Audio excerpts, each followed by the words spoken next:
उसने अपनी 5 साल पुरानी मोहब्बत छोड़ दी और पहली बार उस लड़की को चुन लिया जिससे वो हमेशा भागता आया था। दुनिया के लिए वो बेवफा था, लेकिन सच ये था कि उसकी पूरी जिंदगी किसी और के हाथ में खेली जा रही थी। वो जिसे प्यार समझ रहा था, असल में वही उसका सबसे बड़ा धोखा था। जब उसकी मौत हुई और उसकी आत्मा शरीर से बाहर निकली, तब जाकर उसे सच दिखा। एक लड़की जो उससे सच में प्यार करती थी, वो अकेली थी जो उसके लिए लड़ रही थी, उसके दुश्मनों से भी और अपने पागलपन से भी। फिर उसने शादी का जोड़ा पहना और उसी के साथ ताबूत में लेट गई।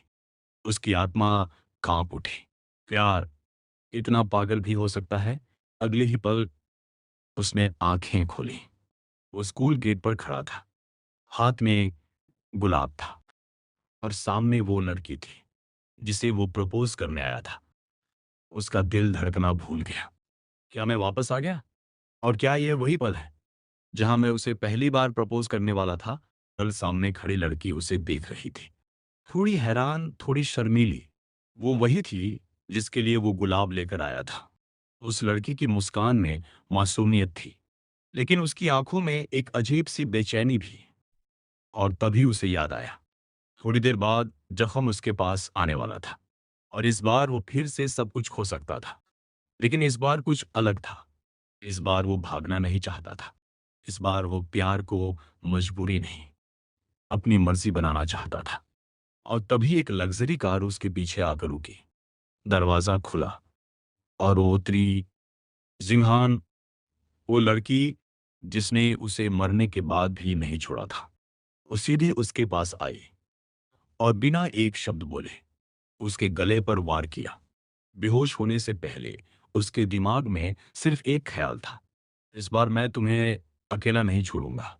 उसने शिखा की तरफ देखा और उसकी खूबसूरती देखकर वहीं ठिठक गया। आइकॉन यूनिवर्सिटी की कैंपस ब्यूटी होने के बावजूद उस पल उसे लगा कि इश्का के सामने वो कुछ भी नहीं है, जैसे समुंदर के सामने एक बूंद। उसके अंदर अचानक एक अजीब सा डर उठने लगा, जैसे मौत उसके बिल्कुल पास खड़ी हो। तुम कौन हो? उसने धीमे स्वर में पूछा। इशिका ने अपनी किलिंग इंटेंट तुरंत वापस खींच ली और बिना पीछे देखे अर्जुन को उठाकर कार में डाल दिया। वो चाहती थी कि रिया हमेशा के लिए उसकी जिंदगी से गायब हो जाए, लेकिन क्योंकि अर्जुन अभी भी रिया की परवाह करता था, उसने उसे छोड़ दिया। लग्जरी कार तेज स्पीड से वहां से निकल गई। रिया ने देखते ही समझ लिया कि अर्जुन को किडनैप कर लिया गया है। उसने तुरंत फोन निकाला पुलिस को कॉल करने के लिए, लेकिन अगले ही पल वो रुक गई। अगर अर्जुन मर गया तो क्या उसके परिवार को अपने आप उसके सारे शेयर्स नहीं मिल जाएंगे? थोड़ी देर सोचने के बाद रिया ने अर्जुन के छोटे भाई अमन को कॉल किया।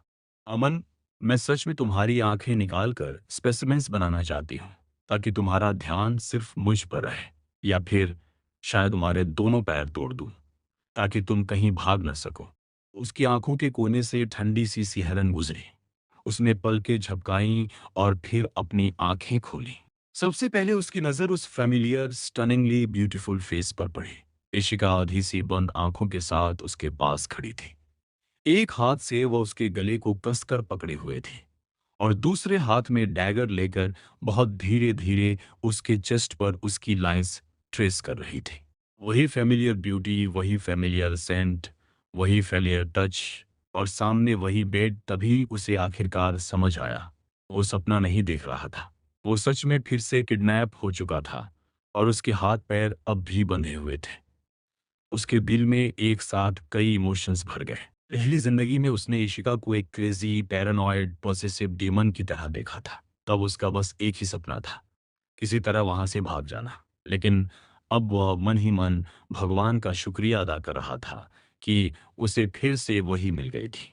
उसकी आंख के कोने से एक आंसू बह निकला। डार्कनेस में उस फेंट चमक को देखकर इशिका थोड़ी रुक गई। अर्जुन डर गए? उसने धीरे से पूछा। इतने ओबीडिएंट क्यों नहीं हो सकते? अगले ही पल उसने अपने आर्म्स उसके अराउंड राब कर दिए। वही लड़की जो उसे बोन तक प्यार करती थी। उसके वायलेंट हार्टबीट को भी वो रोक नहीं सका। इशिका खुद भी थोड़ा सरप्राइज थी। फिर वो धीरे से बोली, अर्जुन, अब कौन सा ट्रिक ट्राई कर रहे हो? सोच भी मत, आज रात तुम सिर्फ मेरे हो। उसकी आवाज़ कोल्ड थी, लेकिन उसका हग अर्जुन के लिए किसी एडिक्शन जैसा था। ये पहली बार था जब उसने उसे यूँ अपने करीब महसूस किया था। ये फीलिंग किसी ड्रग जैसी लग रही थी। मैं हमेशा सिर्फ तुम्हारा ही रहूँगा, उसने धीमे लेकिन फर्मली कहा। इशिका की भौहें हल्की सी सिकुड़ गईं। वो समझ नहीं पा रही थी कि जो लड़का टच से भी बीमार महसूस करता था, वह आज खुद इतनी सिंसेरिटी के साथ उसके आर्म्स में कैसे था। उसने हल्की बिटर स्माइल दी, लेकिन अपने चेहरे पर कुछ भी आने नहीं दिया। अगर ऐसा है तो प्रूव इट टू मी, उसने धीरे से कहा और उसके और करीब झुक गई। Okay I will. उसकी बात पूरी होने से पहले ही उसे उसकी फेमिलियर डोमिनेंट टच महसूस हुई। वह समझ गया कि यह इशिका का टेस्ट था। वो उसकी सिंसेरिटी चेक कर रही थी। कुछ देर बाद इशिका ने फाइनली उसे ब्रीथ करने दिया। अर्जुन ने उसकी तरफ देखा और सॉफ्टली बोला, Ishika, I want you. Ishika एकदम फ्रीज हो गई। उसकी आंखों में स्टार्स जैसी चमक थी। उसने खुद से ही सवाल किया, क्या मैं हेलुसिनेट कर रही हूँ? क्योंकि उसने पहली बार उसका नाम लिया था। कोई इंसल्ट नहीं, कोई डांट नहीं, सिर्फ उसका नाम। जैसे ही वो अगला पल सोच रही थी, उसे लगा कि शायद रीडर्स को यह मोमेंट पसंद ना आए, इसलिए उसका मजा वह खुद ही ले लेगी। और ये सुबह सूरज की हल्की किरणें कर्टन्स के बीच से छनकर उसके चेहरे पर पड़ी। उसने धीरे धीरे आंखें खोली। उसके साइड में अर्जुन था, जो किसी वाटर स्नेक की तरह उसके चारों ओर लिपटा हुआ था और इंटेंसली उसकी तरफ देख रहा था। बेडशीट पर फ्रेश ब्लड का स्टेन भी उसकी नजर में आया।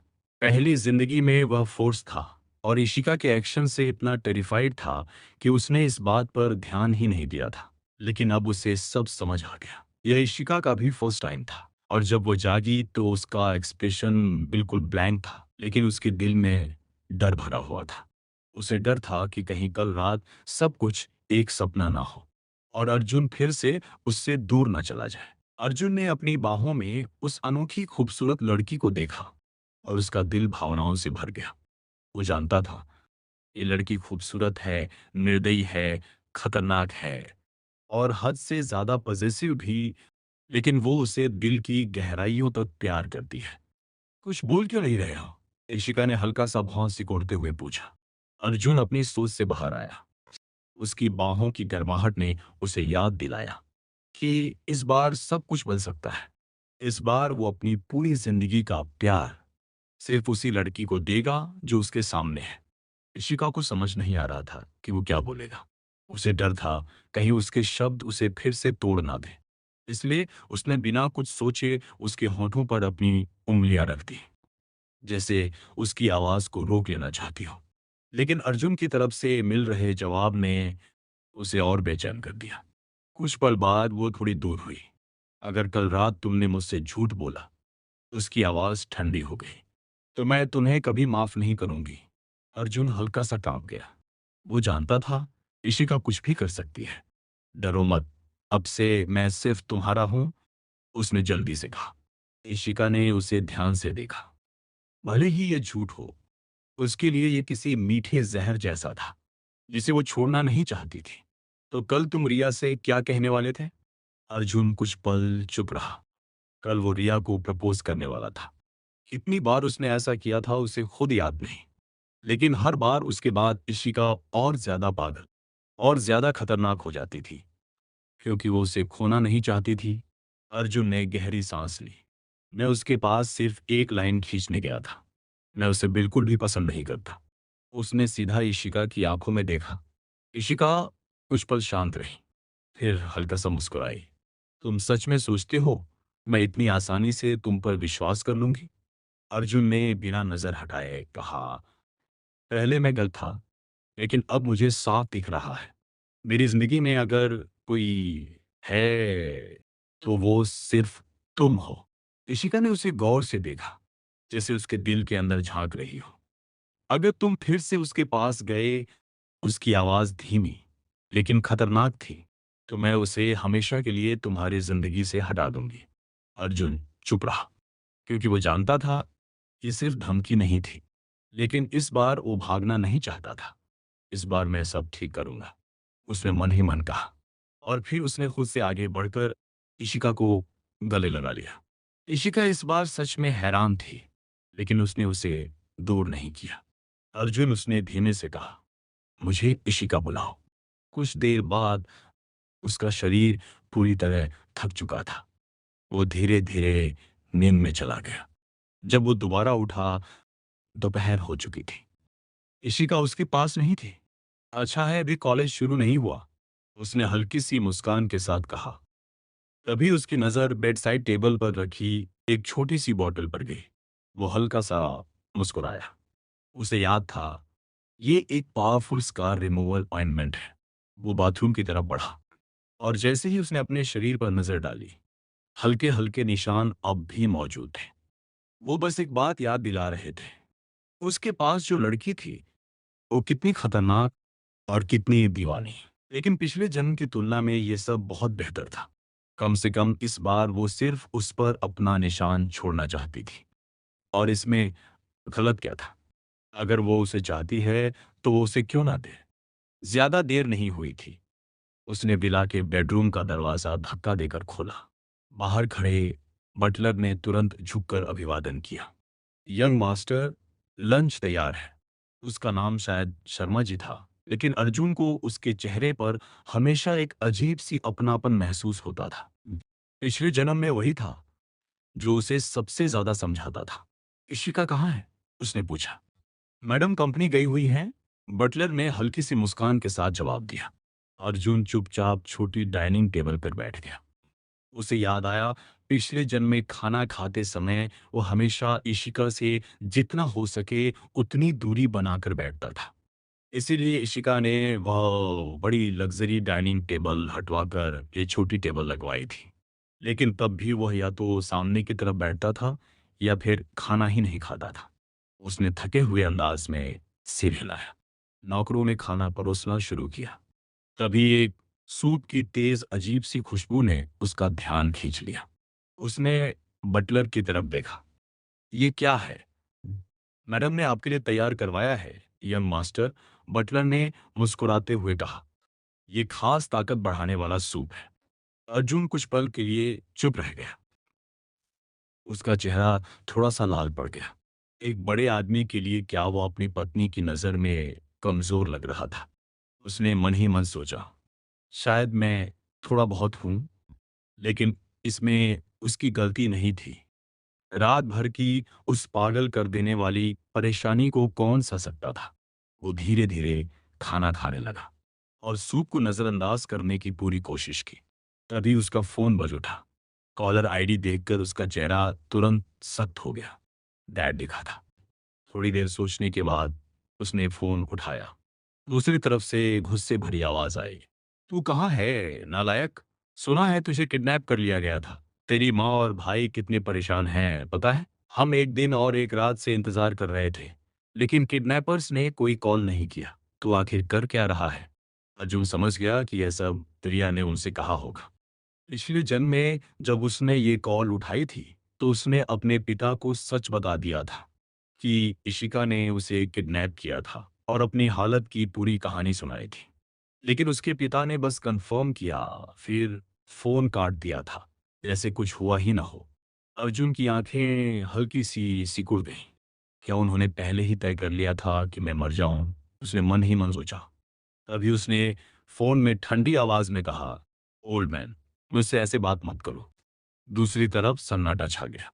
फिर गुस्से से फट पड़ने वाली आवाज आई। ओल्ड मैन, मैं तेरा बाप हूं। अर्जुन ने बिना झिझक जवाब दिया।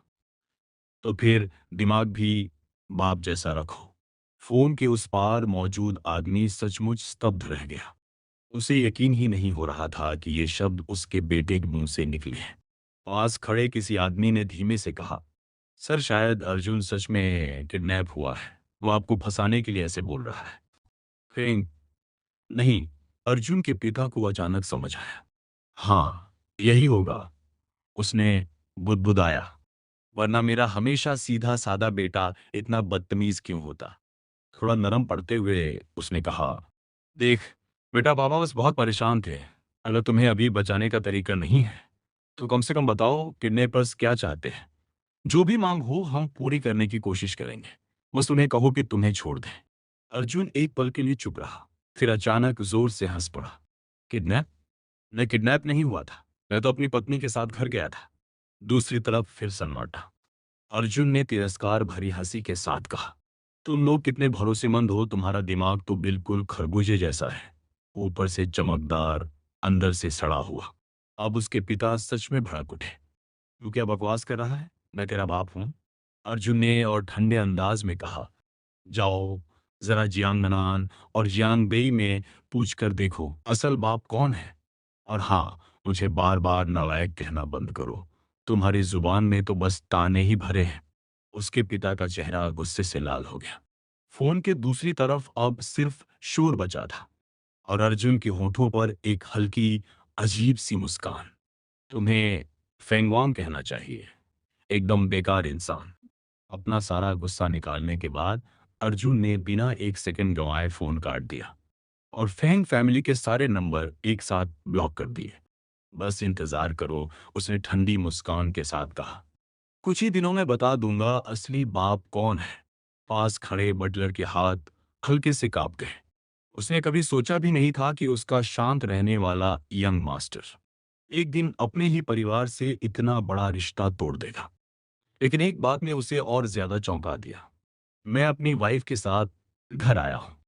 यह सुनते ही उसकी आंखों में खुशी के आंसू आ गए।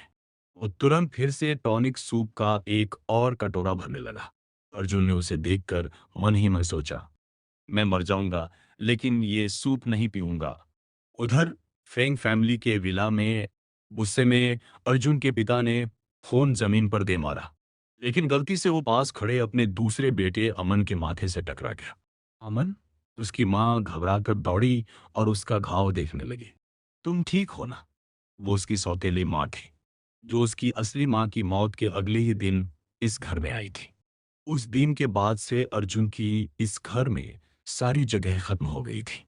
मुझे माफ कर दो बेटा, उसके पिता ने घबरा कर कहा। मेरा इरादा नहीं था। अमन ने दर्द सहते हुए भी हल्की मुस्कान बनाई।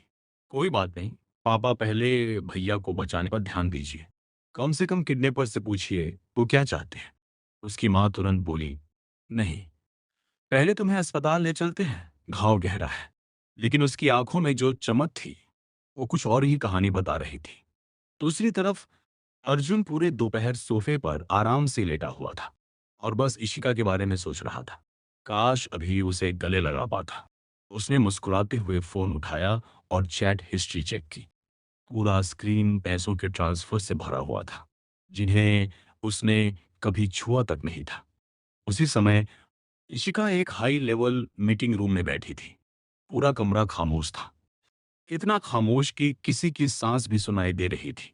उसका चेहरा ठंडा था, खतरनाक, जैसे बर्फ भी उसके सामने पिघल जाए। वो धीरे धीरे पेन टेबल पर टैप कर रही थी और उसके अंदर किलिंग इंटेंट साफ महसूस हो रही थी। तभी उसकी असिस्टेंट ने रिपोर्ट दी, मैम, रिया अपना इंटर्नशिप सर्टिफिकेट मांग रही है। रिया, वही लड़की जो इशिका की कंपनी की सब्सिडियरी में इंटर्नशिप कर रही थी। लेकिन ये सब कोई कोइंसिडेंस नहीं था। ये पूरा खेल इशिका ने खुद सेट किया था। उसकी हर हरकत, हर कदम, सब उसकी नजर में था। खासकर रिया। इशिका की आंखें हल्की सी सिकुड़ी। क्या मैं उसे हमेशा के लिए गायब कर दूं? अगर वो चली गई तो क्या अर्जुन टूट जाएगा या फिर मेरे पास रहेगा? कमरे का माहौल और ठंडा हो गया। लेकिन तभी चिन उसके फोन पर एक नोटिफिकेशन आया। एक खास टोन जो सिर्फ एक इंसान के लिए सेट थी। ऋषिका ने तुरंत फोन उठाया। जैसे ही उसने मैसेज पढ़ा, उसके होठों के कोने धीरे धीरे ऊपर उठने लगे। वो मुस्कुरा रही थी। पूरा मीटिंग रूम शॉक में था। सीईओ शिका मुस्कुरा रही है? किस मैसेज में इतनी ताकत थी? उसने फोन नीचे रखा और शांत आवाज में कहा, मीटिंग खत्म, इस महीने सभी को बोनस मिलेगा। यह कहते ही इशिका खड़ी हुई और बिना पीछे देखे मीटिंग रूम से बाहर निकल गई। पीछे बस एक ग्रुप रह गया। हैरान, सब कुछ समझ ही नहीं पा रहे थे कि ये अभी हुआ क्या है। इशिका ने अपने फोन से नजर हटाई ही नहीं जब तक वो अपने ऑफिस वापस नहीं पहुंच गई। उसकी असिस्टेंट महक, जो उसके साथ थी, वो भी उतनी ही शॉक्ड थी, क्योंकि वो जानती थी सिर्फ एक ही इंसान है जो इशिका को इमोशनली रिएक्ट करवा सकता है, अर्जुन। ऑफिस में बैठकर इशिका बार बार उसी मैसेज को देख रही थी। Miss you, when are you coming back. काम पर ध्यान लग ही नहीं रहा था। कुछ सेकंड सोचने के बाद उसने छोटा सा रिप्लाई टाइप किया, सुन। फिर उसने महक की तरफ देखा। मैं घर जा रही हूँ, बाकी काम तुम संभाल लो। महक कुछ पल के लिए जम गई। वाई, यस मम। सीईओ इशिका आज जल्दी जा रही है। उसने मन ही मन सोचा, ये तो पहली बार हो रहा है। वापस आते समय इशिका को एक और मैसेज मिला, बटलर का। उसमें आज के पूरे फोन कॉल की डिटेल्स थी, अर्जुन और उसके परिवार के बीच हुई बातों की। इशिका की आंखें पढ़ते पढ़ते हल्की सी चमक उठी। एक लाइन पर उसकी नजर टिक गई, मैं अपनी वाइफ के साथ घर पर हूं।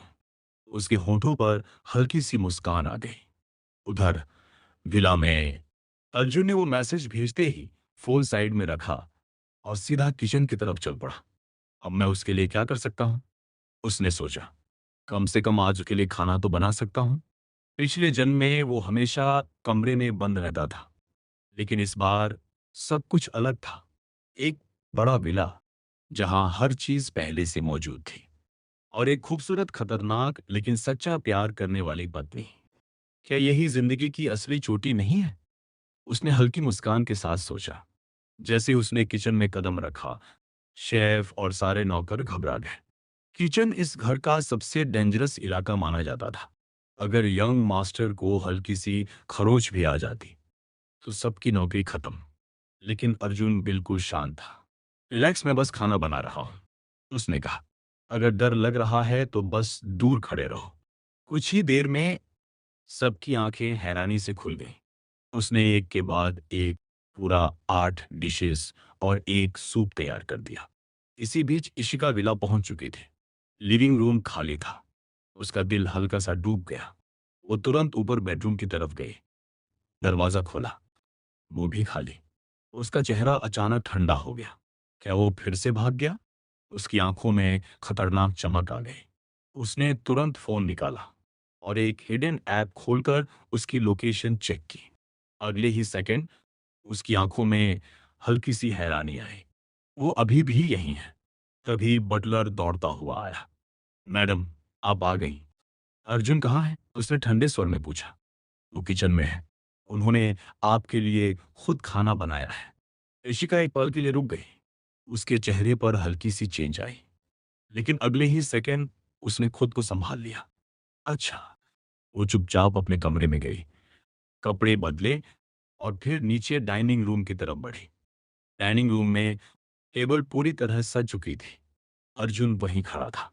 जैसे ही उसने इशिका को देखा, उसके अंदर एक अजीब सी खुशी दौड़ गई। वो उसके पास गया, उसे हल्के से गले लगाया और उसके माथे पर एक छोटा सा किस किया। इशिका, मैंने तुम्हारे लिए खाना बनाया है, उसने धीरे से कहा। चलो साथ में खाते हैं। इशिका ने उसे देखा। उसकी आंखों में हल्की चमक थी। ठीक है, उसने धीरे से जवाब दिया। शायद यही वो एहसास था जिसे वो इतने समय से ढूंढ रही थी। दोनों चुपचाप डाइनिंग टेबल पर बैठ गए। लेकिन इस बार दूरी नहीं थी। इस बार तुमने इशिका के बिल्कुल पास बैठना चुना। तुम्हारे इस छोटे से बदलाव से उसके दिल में एक अजीब सी खुशी दौड़ गई। भले ही उसके मन में शक था कि कहीं ये सब सिर्फ एक अभिनय तो नहीं, लेकिन अगर ये अभिनय भी था तो वो चाहती थी कि ये कभी खत्म ना हो। तुमने खुद उसके लिए सूप का कटोरा भरा और फिर अपने लिए भी। तुम्हें खूबसूरत रहने के लिए तुमने हल्की मुस्कान के साथ कहा, और मुझे, ताकि मैं तुम्हारे लायक बना रहूं। इतने में बटलर अचानक बोल पड़ा, मैडम ये सूप काफी अच्छा लग रहा है, क्या मैं पहले टेस्ट कर लूं? वो असल में डर रहा था कहीं कुछ गड़बड़ ना हो। इशिका ने उसे ठंडी नजर से देखा। जरूरत नहीं, अर्जुन ने बनाया है, मुझे उस पर भरोसा है। तुम हल्के से मुस्कुराए। पहले मैं टेस्ट कर लेता हूँ। बिना किसी का इंतजार किए तुमने सूप के 2 घूंट लिए और फिर हर डिश को थोड़ा थोड़ा चखा। बटलर ने झिझकते हुए कहा, माफ कीजिए, मैं बस, इस महीने तुम्हारा बोनस गया, इशिका ने ठंडे स्वर में कहा। उसकी आंखें डर से फैल गईं। तुम तुरंत बीच में बोले, इशिका वो सिर्फ तुम्हारी सुरक्षा के लिए सोच रहा था। रहने दो। कुछ पल की चुप्पी के बाद इशिका ने हल्का सा सिर हिला दिया। बटलर अंदर ही अंदर तुम्हारा एहसान मान रहा था, लेकिन कुछ बोलने की हिम्मत नहीं हुई। तुम चुपचाप इशिका को सूप पीते हुए देखते रहे। रोशनी में वो और भी ज्यादा खूबसूरत लग रहे थे, जैसे उसे देखते रहना ही काफी हो। इशिका ने ऊपर देखा। क्या देख रहे हो? तुमने शरारती मुस्कान के साथ जवाब दिया। तुम बहुत खूबसूरत हो। उसकी भौं हल्की सी सिकुड़ी। और रिया से ज्यादा? तुमने बिना सोचे जवाब दिया। लगता है मैं पहले अंधा था। इतनी खूबसूरत लड़की मेरे सामने थी और मैं उसे देख ही नहीं पाया। अब जब देख पा रहा हूं तो पूरी जिंदगी तुम्हें ही देखना चाहता हूं। इशिका की आंखों में हल्की नरमी आई, लेकिन अगले ही पल वो फिर गंभीर हो गई। और तुम्हें किस बात का अफसोस है?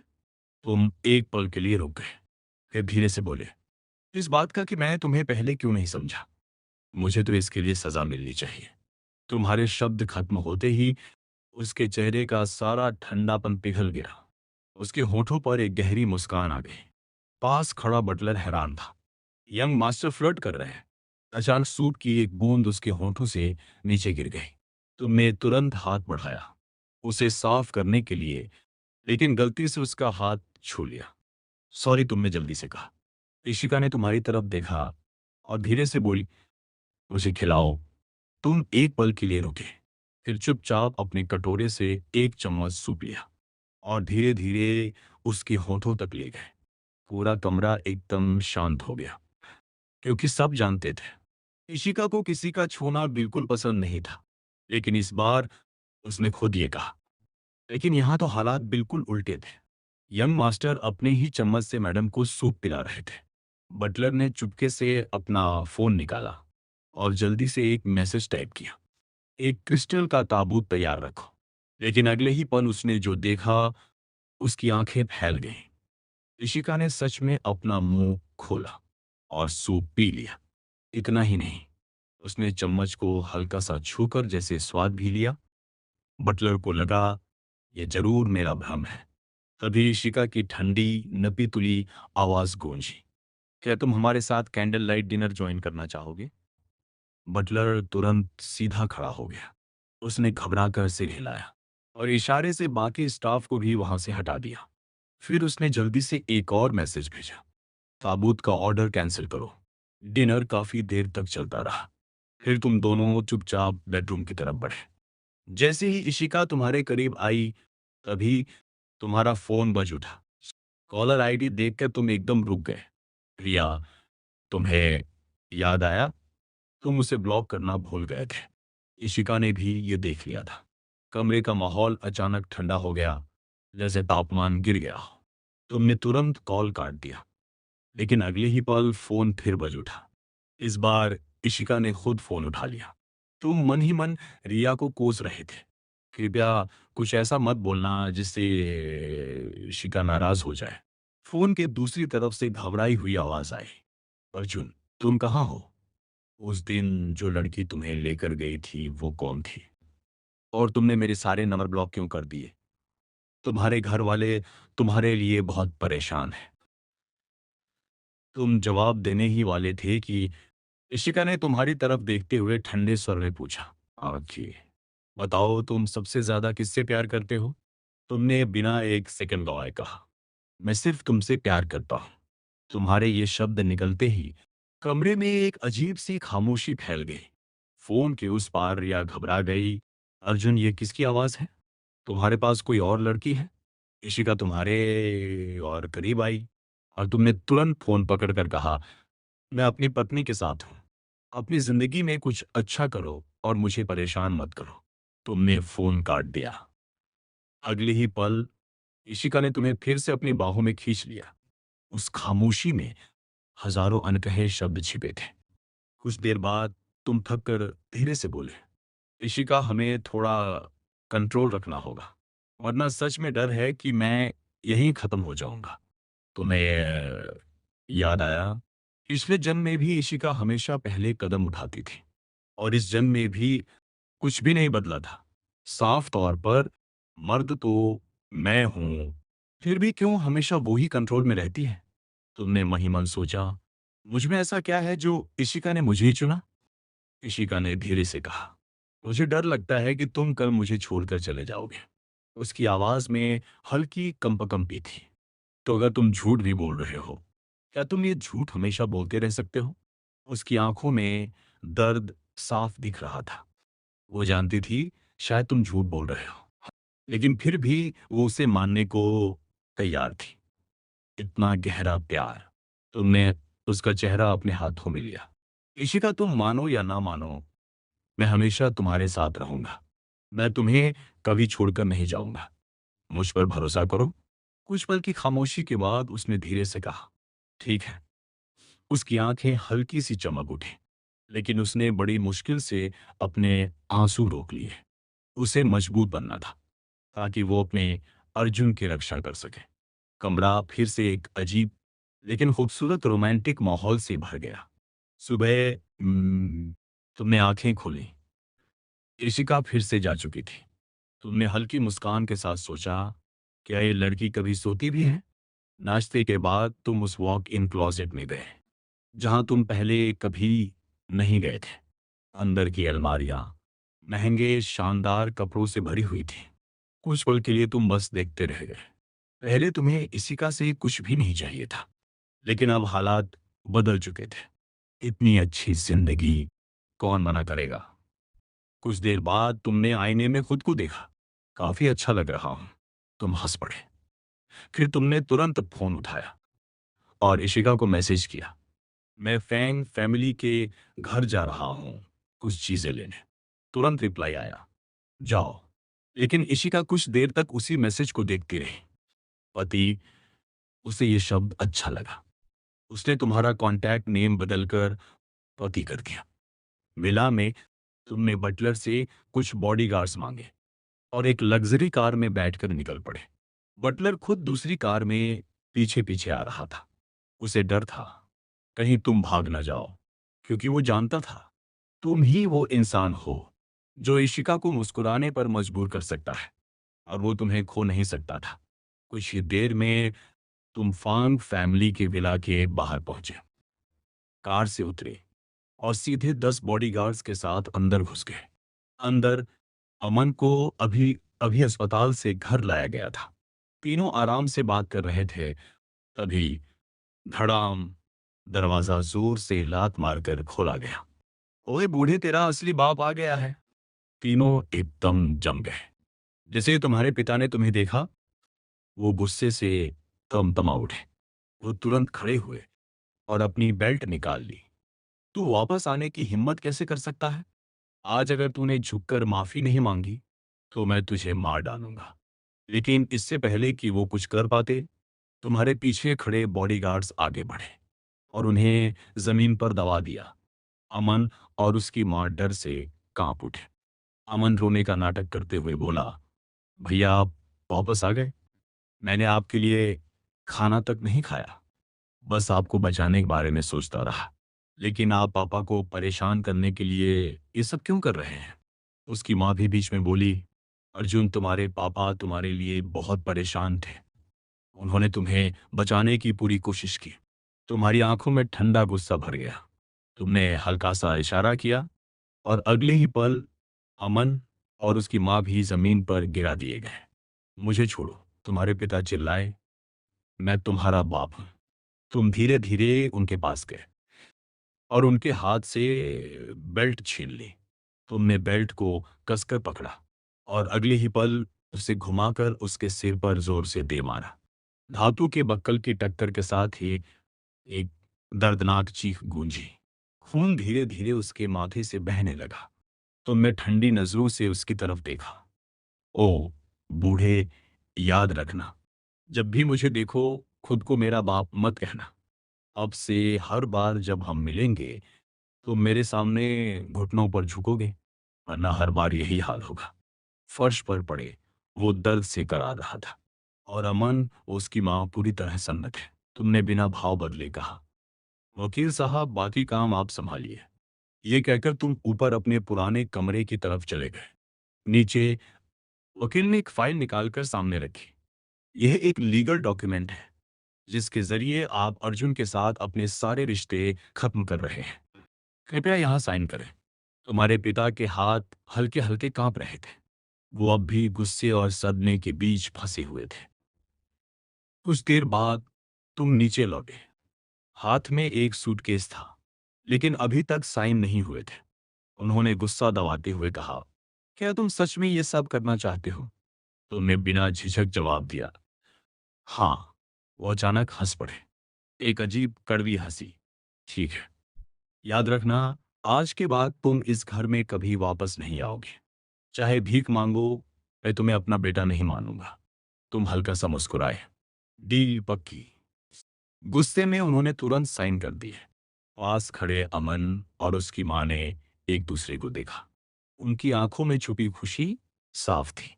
तुमने शांत स्वर में कहा, और हाँ, मेरे शेयर भी मैं अपने साथ ले जा रहा हूं। ये मेरी मां ने मेरे लिए छोड़े थे। इनमें से तुम्हें एक पैसा भी नहीं मिलेगा। तीनों के चेहरे का रंग उड़ गया। तुम्हारे पिता तुरंत बोले, बेटा पहले वो शेयर मेरे नाम कर दो। जब तुम पढ़ाई पूरी कर लोगे मैं वापस दे दूंगा। अमन भी तुरंत बोला, हाँ भैया, पापा ही तो चेयरमैन हैं, उनके पास होना सही रहेगा। उसकी मां भी मीठी आवाज में बोली, एक आज्ञाकारी बेटे की तरह ट्रांसफर कर दो। तुम्हें घिन महसूस हुई। मैं पहले ये सब समझ क्यों नहीं पाया? तुमने मन ही मन सोचा। तुमने दस्तावेज हवा में हल्का सा हिलाया। अब हमारा कोई रिश्ता नहीं है, हम बस अजनबी हैं। तुम्हारी आवाज ठंडी हो गई। और अजनबियों के साथ मैं ऐसे ही पेश आता हूं। तूने इशारा किया और अगले ही पल घूंसे और लातों की बारिश शुरू हो गई। कुछ सेकंड बाद वकील ने धीरे से कहा, बस जिंदा रहने दीजिए। तुमने हाथ रोक लिया। फर्श पर पड़े वो अब कांप रहे थे। अर्जुन, प्लीज रुक जाओ, मुझसे गलती हो गई। तुम हल्का सा मुस्कुराए। पिछले जन्म में तुमने इतना दर्द सहा था कि मौत की दुआ तक मांगी थी, लेकिन कभी किसी के आगे झुके नहीं। श्श। और ये आदमी कुछ ही वार में टूट गया। तुमने झुककर उसकी आंखों में देखा। बताओ, असली बाप कौन है? उसने दांत भिजते हुए कहा, तुम ही हो। तुम सीधा खड़े हो गए। अच्छा, अब हिसाब करते हैं। जब मैं 13 साल का था, मेरी माँ ने मेरे लिए कंपनी के 30% शेयर छोड़े थे। पिछले 10 सालों का डिविडेंड तुम पर बकाया है, कुल मिलाकर लगभग 300 मिलियन। कमरे में सन्नाटा छा गया।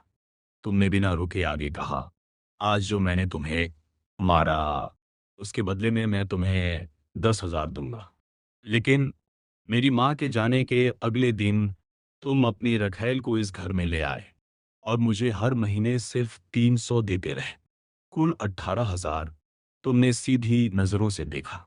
तो अभी भी तुम पर मेरा लगभग पूरा पैसा बकाया है।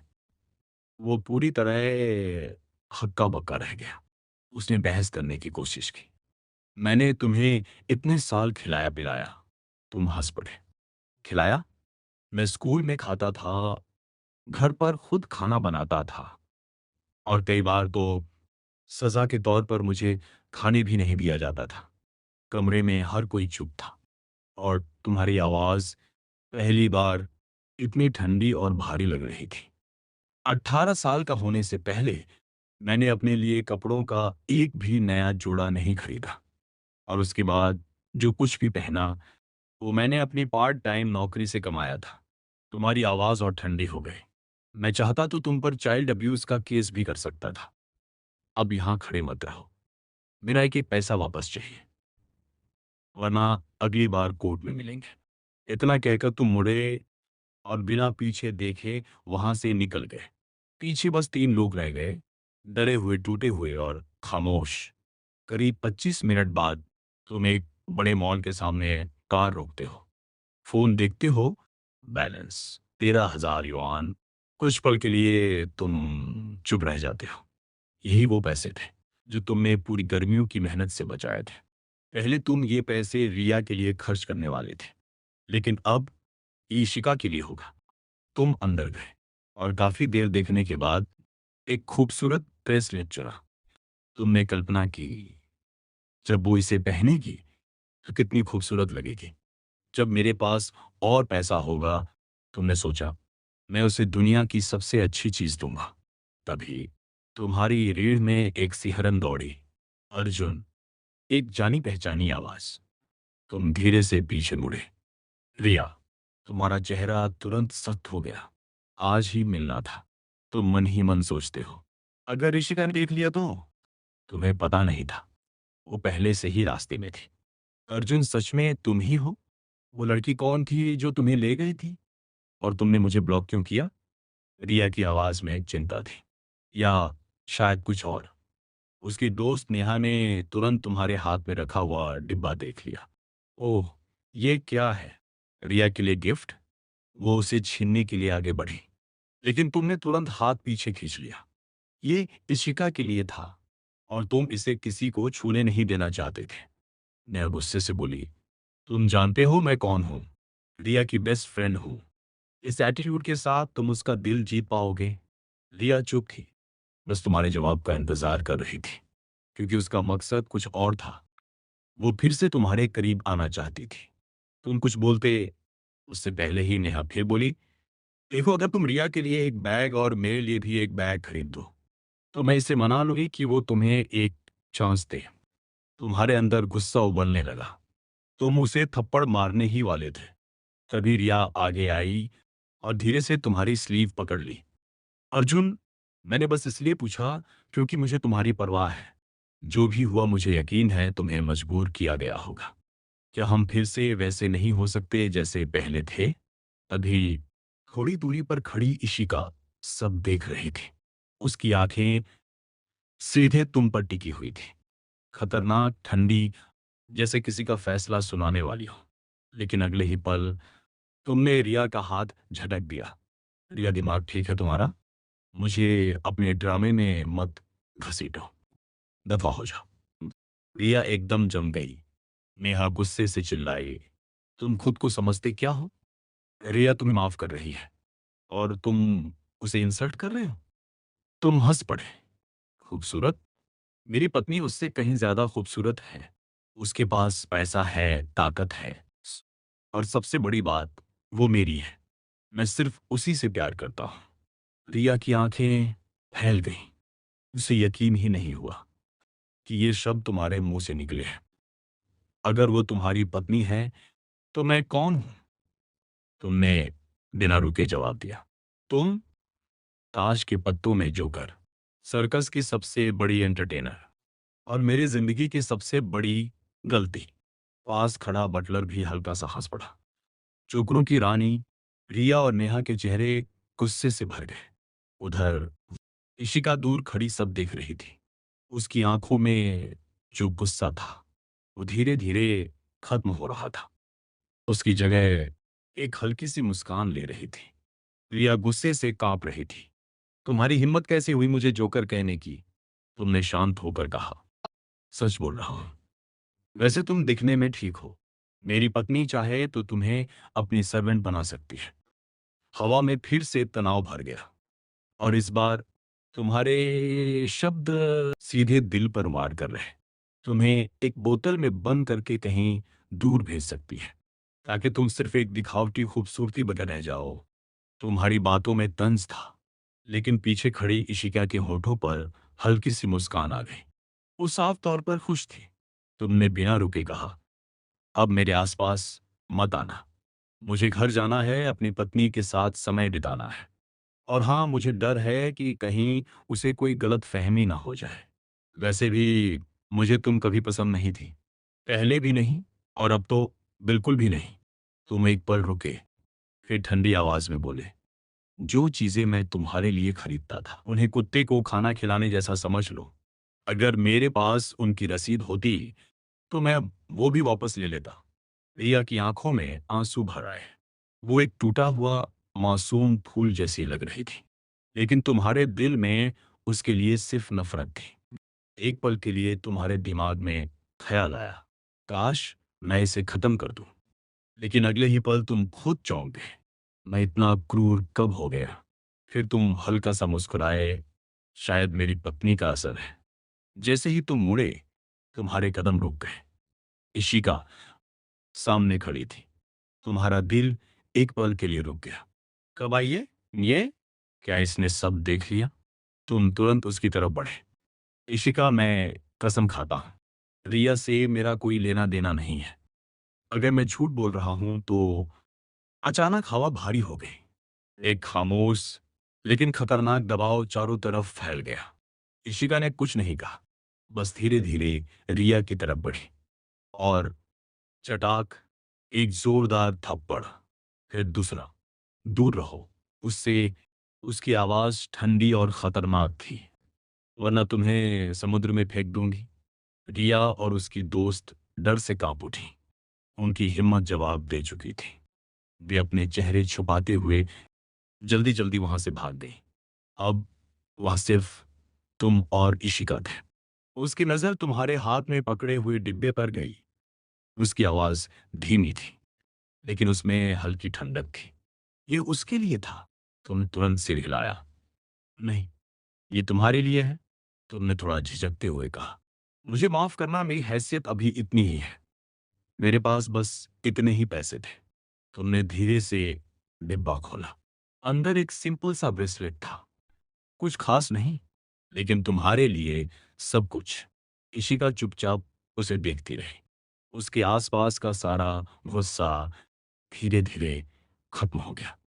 उसकी आंखों में हल्की सी चमक आई, जैसे वो दुनिया की सबसे कीमती चीज देख रही हो। क्योंकि वो सिर्फ एक ब्रेसलेट नहीं था, वो तुम्हारी पूरी मेहनत, तुम्हारा पूरा दिल और तुम्हारा सच्चा प्यार था। और शायद पहली बार उसे ये यकीन होने लगा था कि तुम सच में उसके हो। उसने धीरे से अपना हाथ आगे बढ़ाया। इसे मेरे हाथ में पहना दो। तुमने बिना कुछ कहे उसका हाथ थामा और पूरे ध्यान से वो ब्रेसलेट उसकी कलाई पर पहना दिया। उसकी आंखों में चमक आ गई। वो सच में खुश थी। उसने हल्के से अपने असिस्टेंट की तरफ इशारा किया। इस पूरे प्लाजा की ओनरशिप अर्जुन के नाम कर दो। असिस्टेंट एक पल के लिए सन्न रह गई, लेकिन तुरंत संभल कर बोली, जी मैम, तुम्हें इस सब की जरूरत नहीं थी, लेकिन तुमने कुछ नहीं कहा। तुम जानते थे उसका दिया हुआ कुछ भी ठुकराना सही नहीं होगा। आई लाइक इट, उसने धीरे से कहा। मुझे ये बहुत पसंद आया। उसकी आवाज में साफ खुशी थी, क्योंकि कुछ देर पहले वो तुम्हें रिया के साथ देखकर अपना आपा खोने ही वाली थी। अचानक वो तुम्हारे और करीब आई और तुम्हारे कान के पास फुसफुसाई, अर्जुन मुझे किस करो। तुम एक पल के लिए रुक गए। चारों तरफ देखा, कोई है क्या? लेकिन अगले ही सेकंड तुमने झुककर उसे हल्के से चूम लिया। उसने तुरंत तुम्हें कसकर पकड़ लिया। कुछ पल बाद उसने धीरे से कहा, यहाँ नहीं, पहले घर चलते हैं। वापस कार में ड्राइवर और बाकी स्टाफ समझदारी से बाहर निकल गए। अंदर सिर्फ तुम दोनों थे। इशिका ने तुम्हारी तरफ देखा। उसके होंठ हल्के खुले। मुझे पत्नी कहकर बुलाओ। तुमने तुरंत कहा, पत्नी। वो हल्का सा मुस्कुराई। अचानक तुम मेरे साथ इतने अच्छे क्यों हो गए? तुमने बिना झिझक जवाब दिया, क्योंकि मैं तुमसे प्यार करता हूं। वो कुछ पल तुम्हें देखती रही। उसे यकीन नहीं हुआ, लेकिन वो इस बात को ज्यादा खींचना नहीं चाहती थी। उसे डर था कि कहीं सच्चाई कुछ और निकली तो वो टूट जाएगी। उसने धीरे से पूछा, तुमने रिया को कितने गिफ्ट्स दिए हैं? तुम एक पल के लिए चुप हुए, फिर कहा, मैंने बहुत लोगों को गिफ्ट्स दिए हैं, दोस्तों को, क्लासमेट्स को, फैमिली को। लेकिन तुमने उसकी आंखों में देखते हुए कहा, जो गिफ्ट मैंने तुम्हें दिया है वो पहला है जो मैंने दिल से दिया है। ये जवाब उसके लिए काफी था। याद रखना, उसने धीरे से कहा, आपसे तुम सिर्फ एक ही लड़की को गिफ्ट्स दोगे, मुझे। उस रात डिनर के बाद वो फिर तुम्हारे करीब आ गए, जैसे तुम्हें अपने अंदर ही छुपा लेना चाहती हो। लेकिन उसके दिल में एक डर अब भी था। काश वो सच में मुझसे प्यार करता हो। तुम सो गए, लेकिन वो उठी और चुपचाप कमरे से बाहर निकल गई, एक हिडन रूम की तरफ। उसके दिल में डर था, कहीं ये सब सिर्फ एक एक्ट तो नहीं, कहीं वो मुझे छोड़कर चला तो नहीं जाएगा। अगली सुबह तुम नीचे आए और देखा, बटलर थोड़ा अनईजी लग रहा था। उसने तुम्हें वही टॉनिक सूप दिया, लेकिन इस बार कुछ अलग था, जैसे वो कुछ छुपा रहा हो। फुशू हल्की सी समझदार मुस्कान के साथ बोला, ये तो पहले से ही यंग मास्टर के लिए तैयार है। तुम्हें थोड़ा शर्मिंदगी महसूस हुई और तुम मन ही मन बुदबुदाए, तुम्हारी मैडम को तो कभी तृप्ति ही नहीं होती। फिर हल्का सा मुस्कुराए, लेकिन मुझे भी इसमें मजा आता है, बस कहीं मैं ही पहले थक कर खत्म ना हो जाऊं। डाइनिंग रूम में पहुंचकर तुमने देखा इशिका पहले से वहां बैठी थी। तुमने हैरानी से पूछा, आज ऑफिस नहीं जाना? उसने शांत स्वर में कहा, आज वीकेंड है, मैं घर से ही काम कर लूंगी। तुमने गौर किया, वो थोड़ी चुप, थोड़ी खोई हुई लग रही थी। दिन धीरे धीरे बीता और शाम तक माहौल फिर से नरम हो गया। तभी उसने पूछा, थोड़ी वाइन लोगे? तुम थोड़ा हैरान हुए, लेकिन मान गए। वो उठी और शराब की अलमारी से एक बोतल निकाल लाई। जैसे ही वो वापस आई, अचानक उसका संतुलन बिगड़ा। तुमने तुरंत उसे पकड़ लिया, एक हाथ उसकी कमर पर और दूसरे से बोतल थाम ली। अरे संभल कर। तुम्हारी आवाज में चिंता थी। उसका दिल तेजी से धड़कने लगा। सिर्फ तुम ही थे जो उसे ऐसे महसूस करवा सकते थे। उसके होठों पर हल्की मुस्कान आई। अच्छे से पकड़ो। तुम मन ही मन हंसे। बदमाश। कुछ ही घूंट में तुम्हें हल्का नशा होने लगा। पत्नी, तुम उड़ क्यों रही हो? तुम लड़खड़ाते हुए बोले। उसने कुछ नहीं कहा, बस तुम्हें संभाला और धीरे धीरे बेडरूम तक ले गई। तुम बिस्तर पर गिरते हुए बोले, अब मुझसे नहीं होगा। तुम तो मेरी सारी जान ही ले लेती हो। तुम्हारी आवाज में नशा था। और सच भी। अचानक उसने पूछा, क्या तुम्हें अब भी रिया पसंद है? तुम झटके से उठ बैठे। रिया? वो कौन है? तुम्हारी आंखें धुंधली थी। भूत है क्या? इशिका ने अपनी आवाज बदलकर कहा, मैं हूं रिया। क्या अब तुम मुझसे प्यार नहीं करते? तुम तुरंत पीछे हट गए, जैसे कुछ गंदा छू लिया हो। मुझे मत छूना, मुझे गंदा होने से डर लगता है। फिर अचानक तुम रुक गए और जोर से बोले, इशिका मेरी पत्नी है, वो मेरी सब कुछ है। मैं उसी से प्यार करता हूँ और वो इस दुनिया में मुझसे सबसे ज्यादा प्यार करती है। कमरा एकदम शांत हो गया। इशिका स्तब्ध थी। उसे यकीन नहीं हो रहा था कि ये शब्द तुमने कहे। उसने धीरे से आंखें सिकोड़ ली। ये सच है या नशा? उसने फिर पूछा, अगर मैं रिया हूं तो? तुमने बिना सोचे कहा, मैं किसी कुत्ते को पसंद कर लूंगा, लेकिन उसे नहीं। और फिर तुम वापस बिस्तर पर गिर पड़े। नींद और यादों के बीच तुम्हें अपना पिछला जीवन दिखने लगा। वो लड़की जो तुम्हारे लिए पागल थी। मैंने तुम्हें पकड़ लिया है, मुझसे शादी कर लो। तुम भाग क्यों रहे हो?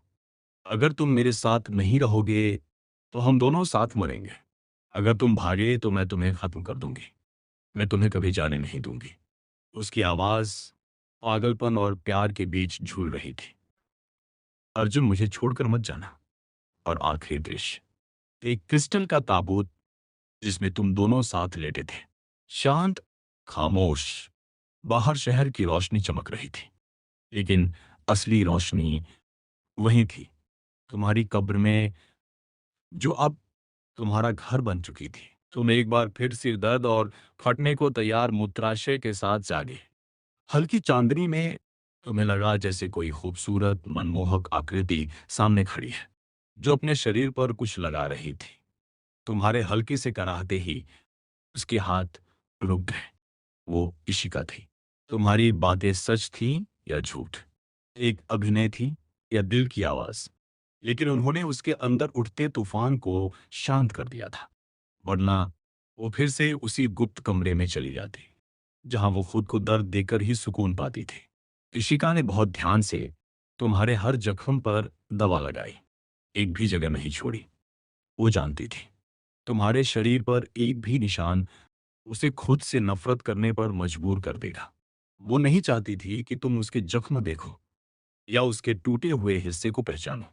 इसलिए वो तुम्हारे सामने वही चेहरा रखती रही, जिससे तुम प्यार करते हो।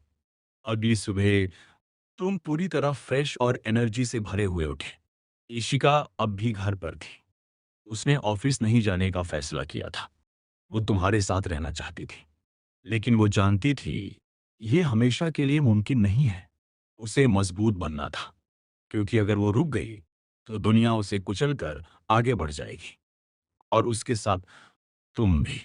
इसलिए उसने अपनी सारी क्रूरता दुनिया के लिए रखी, और अपनी सारी कोमलता सिर्फ तुम्हारे लिए। सुबह वकील आया। उसने नया फैमिली रजिस्टर तुम्हें सौंपा। मिस्टर अर्जुन, आपके पिता अभी भी डिविडेंड देने को तैयार नहीं है। मैंने केस फाइल करने की तैयारी कर ली है। बस आपकी फाइनल कंफर्मेशन चाहिए। तुमने ठंडी हंसी के साथ कहा, उसने मुझे कुछ नहीं दिया, सिर्फ डीएनए के अलावा। केस फाइल करो। उसे जेल भेजना ही सही रहेगा। वकील के जाने के बाद तुम कुछ पल चुप रहे। फिर अचानक एक ख्याल आया, क्या हमें शादी रजिस्टर कर लेनी चाहिए?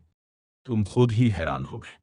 पिछले जन्म में इशिका ने तुम्हारे साथ मरते वक्त भी शादी का जोड़ा पहना था। लेकिन क्या वो प्यार था, या जुनून? क्या वो इस रिश्ते को दुनिया के सामने लाना चाहती है, या बस तुम्हें अपने पास रखना चाहती है? स्टडी रूम में इशिका कंप्यूटर स्क्रीन को खाली नजरों से देख रही थी।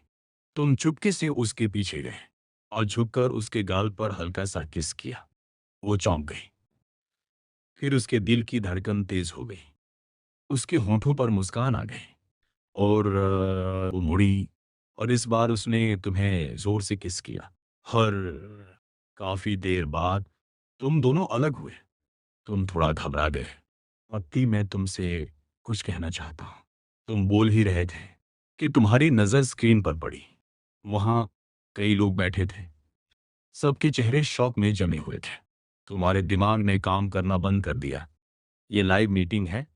तुम्हें समझ आया तुम जो बोलने वाले थे। चलो शादी कर लेते हैं। वो शब्द गले में ही अटक गए। जैसे ही तुमने स्क्रीन की तरफ देखा, कमरे में बैठे सारे लोग पत्थर की तरह जम गए थे। लेकिन इशिका के चेहरे पर शर्म का जरा सा भी निशान नहीं था। उसने बस आराम से लैपटॉप बंद किया, जैसे कुछ हुआ ही ना हो। उधर कॉन्फ्रेंस रूम में सब एक दूसरे को देख रहे थे। अभी जो देखा वो सच था। वो लड़का कौन था? क्या हमारे सीईओ को लड़के पसंद हैं? लेकिन उन्होंने तो कहा था कि उन्हें मर्दों से नफरत है। वैसे वो लड़का तो बहुत हैंडसम था। दोनों साथ में परफेक्ट लग रहे थे। कमरा गॉसिप से भर गया। वापस विला में तुम थोड़ा बेचैन थे। शर्म की वजह से नहीं, बल्कि इस बात से कहीं मेरी वजह से उसे कोई परेशानी तो नहीं हुई। इशिका ने धीरे से पूछा। तुम क्या कहना चाहते थे? अब तुम्हारे पास शादी की बात करने की हिम्मत नहीं बची थी।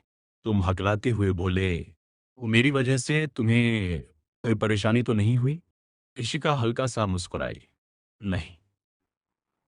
तुम मन ही मन सोचने लगे, क्या उसे पता चल गया कि मैं उससे शादी करना चाहता हूं? लेकिन अगले ही पल उसने शांत आवाज में कहा, तुम इस घर में आ जा सकते हो, लेकिन कुछ शर्तें होंगी। तुम तुरंत ध्यान से सुनने लगे। तुम भागोगे नहीं। हर वक्त मुझे बताओगे तुम कहाँ हो। हर रात मेरे साथ घर लौटोगे। और उसकी आवाज थोड़ी ठंडी हो गई। और रिया से दूर रहोगे। अगर नहीं, तो मैं उसे और तुम्हारे परिवार को खत्म कर दूंगी। तुमने बिना सोचे कहा, मंजूर है। फिर तुमने गहरी सांस ली। लेकिन मैं ये बात नहीं करना चाहता था। इशिका, मुझे फैमिली रजिस्टर मिल गया है। मैं तुम्हारे साथ शादी रजिस्टर करवाना चाहता हूं। एक पल के लिए वो सच में हैरान रह गई। फिर अचानक उसने तुम्हारा कॉलर पकड़ा और तुम्हें बाहर खींच लिया। कुछ घंटों बाद तुम्हारे हाथ में एक लाल रंग का मैरिज सर्टिफिकेट था। तुम अभी भी विश्वास नहीं कर पा रहे थे। इशिका, क्या मैं तुम्हें एक प्रॉपर शादी और रिंग देने का कर्जदार हूं? उसने शांत स्वर में कहा। जरूरत नहीं। इस जब तक तुम मेरे साथ हो वही काफी है। तुमने तुरंत कहा, लेकिन मैं तुम्हें सबसे खूबसूरत रिंग दूंगा। दुस्को उन्नो। वो हल्का सा मुस्कुराई।